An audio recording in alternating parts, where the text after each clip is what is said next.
اختي واش منيتك ولا مالك؟ زعما راكي فنانه ومعروفه وعندك سميه كي حاضي اختي ندى حاسي مع من خدمات مع من اللي خدمت معاه كتكوني انت ديجا خادمه معاه كتدخلي معاه. لا خدمت معاك هذيك انا ما نخدمش معاك. نو لا شكونتي في ملك الله شكونتي هذيك مشوه. انا اللي كنت كندير شي حاجه راه كنت كندير شي حاجه لراسي. انا ما عندي حساب فوكونت كنشوه فيه الناس، ما عندي حساب كنفرق العائلات، ما عندي حساب تنشرد الناس. وقيلاني عليك الا شفتو بنادم دخل سوق راسو راه الايام كتقري وبنادم كيدخل سوق راسو وبنادم كيقول ما عندي ما ندير بالمشاكل. اما بغيتو تصدعوا للشوهه ونرجعوا للمعاطيه ونرجعوا للبسالات راه اسهل حاجه هي هذيك. وكتشوفوا بنادم دخل سوق راسو كتجيو لهنا وكتطلعوا له هنا وكتلبزوا ليه.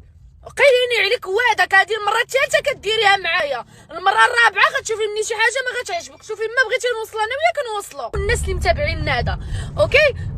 وعاد شي 3 ايام دابا عيطات لي سناء قالت لي انا راه دخلت جليبات جداد. قلت لها راه غادي نجي عندك المحل راني باغا نتقدى الجلالب ديال رمضان وبغيت نشوف حتى ديال العيد. قالت لي مرحبا بك. فهمتوا كبيدات ولا ما فهمتوش؟ يعني بنادم كاع ما بقى يجي بقى يتلاوط عليا راه انايا راه بنادم ما بقى يجبدنيش منين غنتقرع شي تقريعه خايبه. انا شوفوا شحال وانا داخله سوق راسي. ومن الاحسن بنادم يقيلني عليه هو هذاك ما يقيلنيش اللي ما يشري يتفرج في هذا الانستغرام. اجي نقول لك اختي دابا انت ديك الفنانه الحزيقه اللي ما بقات قابله عليك لا دوزيم ولا الاولى، وليتي كتغني في الكباريات ومتشرده في الكباريات كدوري من كباري لكباري.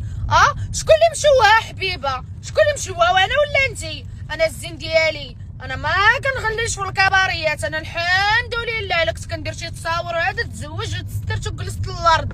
كيتك انت حبيبه واش انت ما بقاتش قابله عليك دوزيام والاولى وليتي حاضيه انا دا حاسي؟ لا ما تخدميش مع هذيك، انا كنخدم معاك ما تخدميش مع هذيك. شكون انت في ملك الله؟